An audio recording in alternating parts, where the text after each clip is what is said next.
Bonjour à vous tous et bienvenue à cette autre capsule kWh Express dans laquelle on vous présente un modèle déjà présenté lors d'une capsule précédente. Cette fois-ci, on vous présente la Porsche Taycan GTS. Il s'agit d'une version qui a été lancée lors du dernier salon de Los Angeles en novembre 2021. Ce modèle-ci a la particularité de s'insérer, on dirait, entre la Taycan 4S et la Taycan Turbo, qui sont Turbo et Turbo S, qui sont vraiment l'hierarchie supérieure du modèle Taycan. Et le 4S est plus dans le milieu. Donc, la GTS est un petit peu au-dessus de ça. Et pour reprendre les mots d'un chroniqueur automobile expérimenté qui me confiait que GTS chez Porsche, c'est vraiment un peu l'équilibre parfait entre l'exagéré et le bas de gamme.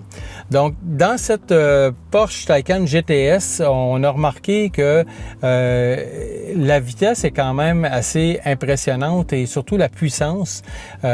Et puis, on peut réaliser le 0 à 100 km/h en 3,7 secondes selon les données de Porsche. Et celle qui est la plus rapide dans la Taycan, soit la Turbo S, le fait en 2,8. Donc, c'est 1,1 secondes de moins que la plus rapide. Donc, quand même, là, c'est pas la moyenne de tous les conducteurs d'avoir autant de puissance dans les mains. Mais on a à peu près la même qualité de finition, la même conduite précise et dynamique et aussi très ferme, mais sans être trop ferme non plus, qu'une Porsche peut nous procurer. Donc, Porsche a vraiment essayé avec la Taycan de traduire ou de vraiment communiquer la puissance et la passion de conduire un modèle Porsche, et c'est réussi encore une fois avec la Taycan S.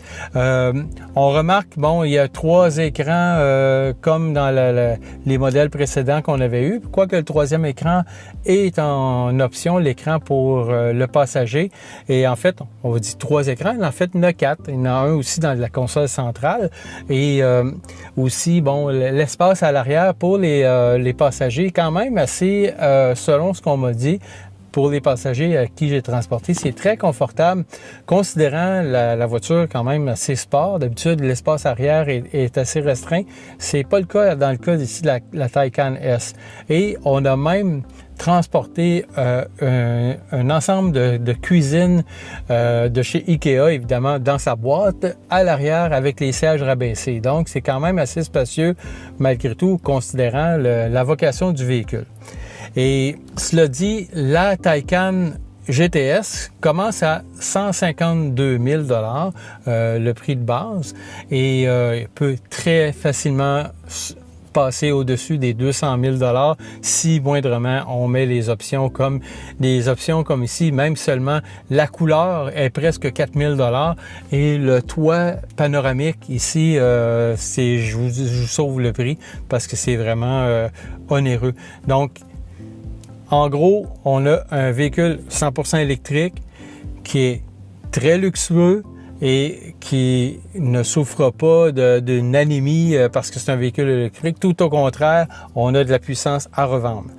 Une charge complète peut donner à peu près pas loin de 400 km contrairement à ce que Porsche a prétendu, disant que c'est 500 km et plus. Ça, c'est selon le cycle de cycle européen qui est toujours plus généreux que le cycle américain. Donc, on espère que cette petite capsule express vous a plu. On vous dit à une prochaine fois. Merci.